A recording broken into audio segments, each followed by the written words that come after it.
सदका के हरूफ कितने हैं? 4। और हमारे अनासर जिससे हम बने हैं, जिसको तखलीकी अनासर कहते हैं, वो कितने हैं? 4। और सदका भी आगे हम जो देंगे वो 4 तरह का। हम सदका देंगे गोश्त का, दाल का, आटे का और पैसे का। ये जो बात अब मैं करने लगा हूं, अब ये शरीयत का मसला नहीं, इलाज है।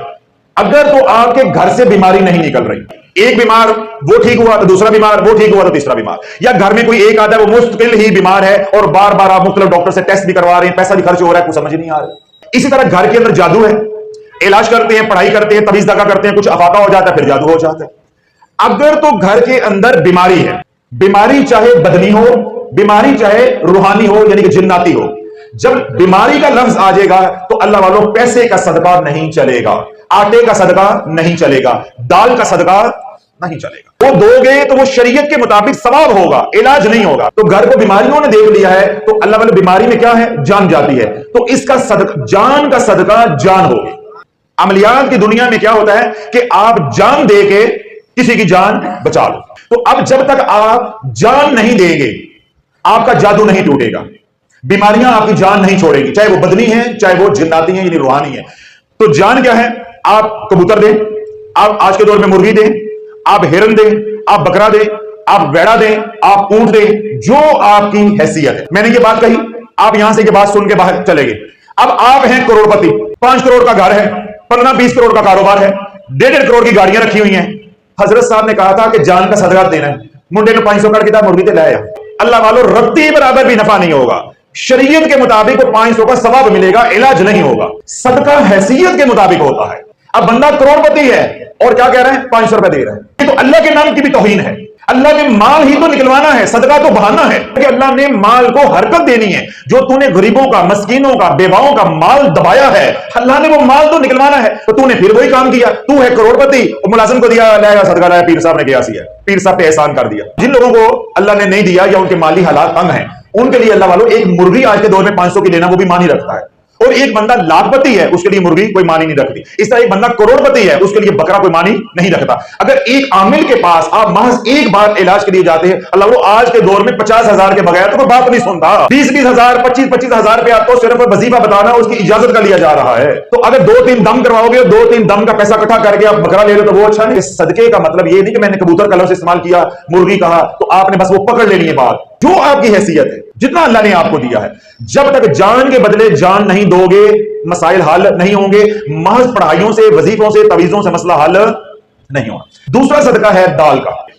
घर के अंदर जब लड़ाई झगड़े हैं तो वहां सदका चलेगा दाल का। अब दाल के अंदर कोई भी है, उसमें कोई करवन नहीं है, कोई कैद नहीं है। आप दाल चने की लें, दाल माश की लें, दाल मूंगी की लें, दाल मसूर की लें, वो आपके ऊपर है। जो सदका आप दाल का देंगे ये कौन खाएंगे? परिंदे। परिंदे कहां उड़ते हैं? हवा में। तो जो अरबा अनासर से हम मिलकर बने हैं, ये हवा का सदका अदा होगा। तो पहला बीमारियों के लिए गोश्त का, लड़ाइयों के लिए दाल का।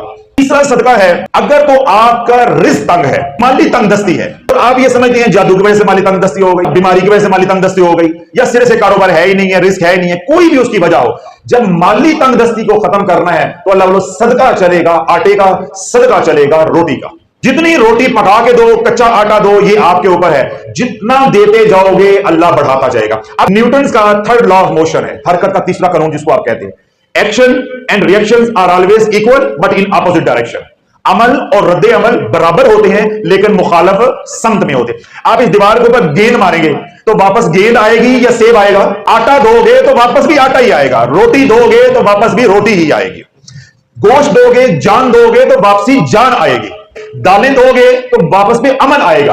परिंदे क्या है? अमन की लामत है, अमन आएगा।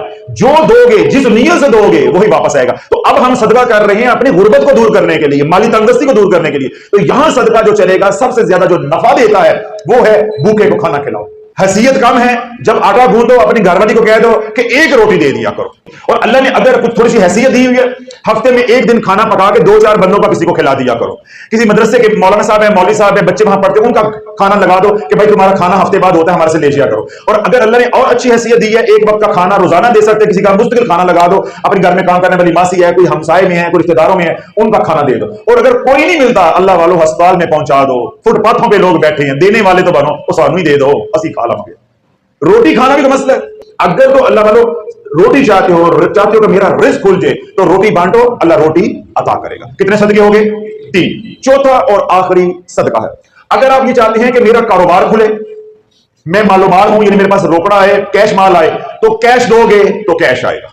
ये जो कैश है इसके तमाम मसारफ है, इसके लिए तो परेशानी की कोई बात ही नहीं है। मदारस में दो, खानकाहों में दो, कोई बेवा है उसे दो, कोई यतीम है उसे दो, किसी के बच्चे हैं उनके बच्चों की ट्यूशन लगा दो, उनकी ट्यूशन फीस दे दो, कुछ भी कर सकते हो, पैसे से तो सब कुछ होता है। तो इलाज में आप जिन 4 मसाइल में से किसी मसले के लिए आए हैं उसके मुताबिक आप सदका करेंगे तो नफा होगा, पैसा दोगे सवाब होगा, इलाज नहीं हमारा हो पाएगा। तो आपने क्या करना है, अगर तो बीमार जो आप में से आए हुए हैं, रूहानी बीमार हैं, बदनी बीमार हैं, तो आपने अपनी जिंदगी की तरतीब बनानी है कि मैंने सदका जान का देना है। जब जान अल्लाह लौटा दे, यानी आप तंदुरुस्त हो जाए, फिर पैसे का सदका शुरू कर दो। अगर आपके घर में लड़ाई झगड़े हैं तो फिर आप दाल का सदका देंगे। जो दाल का सदका देंगे या गोश्त का सदका देंगे इसमें, या आटे का सदका देंगे, अब इसमें थोड़ा सा आगे आप वजाहत करनी। हम जो बने हैं वो कितने अनासर से मिलकर बने हैं? 4 से। तो चारों अनासर का सदका देना है। क्यों? मैंने पिछले बयान में ये बात मुकम्मल तफसील के साथ समझाई, पौने 2 घंटे के अंदर, कि दुनिया में कोई ऐसी मशीन नहीं है जो हमें चेक करके बता दे कि हमारे अंदर कौन सा अंसर कम है और कौन सा ज्यादा है। क्योंकि ब्लड टेस्ट तो करवा सकते हैं आप, तो इसको चेक करके कौन बताएगा? तो इसलिए फिर हमें चारों अनासर का सदका देना होता है कि जिसके ऊपर भी बवाल है या जिसके जो भी हमारा अंसर जो मुतासर हुआ है उसकी जो कंपोजिशन है या उसका जो तनासब है वो ठीक हो जाए और हमारे हालात बेहतर हो जाए। जब आप सदका देंगे गोश्त का, उसके 4 हिस्से करेंगे। आपने बकरा लिया, आपने मुर्गी ली, अब मुर्गी सबसे बेहतर है कि अपने घर में ज़बह करवाएं।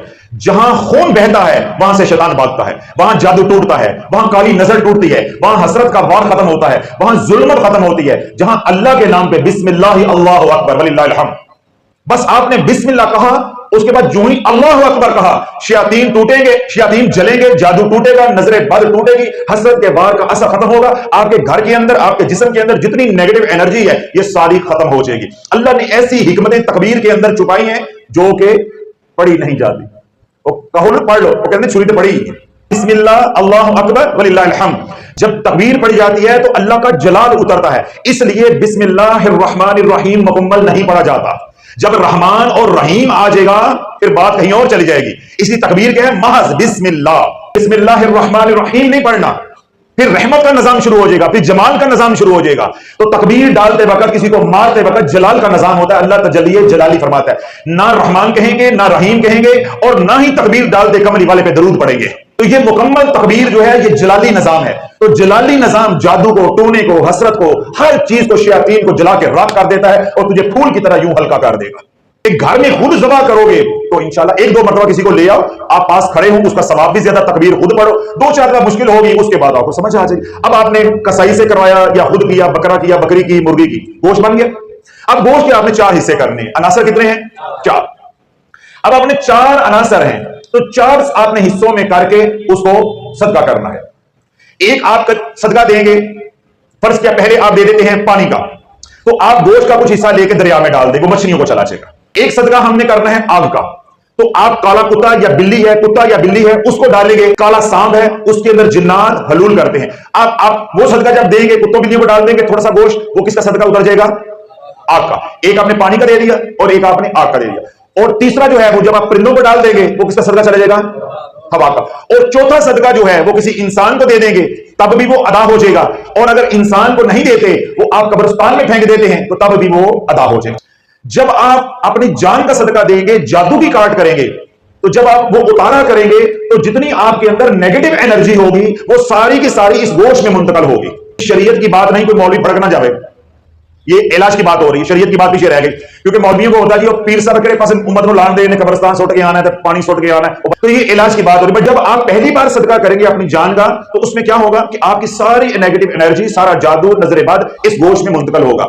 ऐन मुमकिन है कि वो गोश्त काला हो जाए, उसमें बदबू आ जाए, वो खाने के काबिल ना रहे, तो तब ये सदका जो मट्टी का है ये आपने कब्रिस्तान में फेंक देना है, ये किसी इंसान को नहीं देना, क्योंकि आपकी बीमारी उस इंसान को मुंतकिल हो जाए। आपने दाल का सदका दिया है, उसके भी 4 हिस्से करेंगे। आटे का सदका दिया है, उसके भी 4 हिस्से आप करेंगे। पैसे का सदका है, उसे आप राशन खरीद के किसी को दे दें, वैसे पैसे किसी इंसान को दे दें, उसके अंदर सारे रास्ते आपके पास खुले हैं। आप किसी को बकरी लेके दे दें, किसी को वेड़ा लेके दे दें, वेड़ी लेके दे दें, भाई अपना फार्म बना ले, बकरियां लेके दे दें, किसी के बच्चे को पढ़ा दें, उसमें मैदान खुला है, जो मर्जी आप करें। उसमें कोई 4 अनासर का आपको टेंशन लेने की जरूरत नहीं है, क्योंकि जब आप पैसा किसी को दे देंगे तो वो जाके गोश्त बना के खाता है, गोश्त खुद खा लेगा, हड्डियां बाहर फेंकेगा, कुत्ते बिल्लियां खाएंगे। जो हड्डियां गलेंगी, कीड़े खाएंगे, वो खुद ब खुद ही चारों अनासर तक वो पहुंचेगा। माल चीज ही ऐसी है, उधर आसानी है। तो जब तक ये चार काम हम नहीं करेंगे, कोई तवीज धागे का असर नहीं होगा। रब्बना तकब्बल मिन्ना, ए अल्लाह कबूल कर ले। दुआ भी करनी है। ये बात मैंने यहां से शुरू की थी कि अल्लाह हम सदके से भी भाग गए, हम दुआओं से भी भाग गए।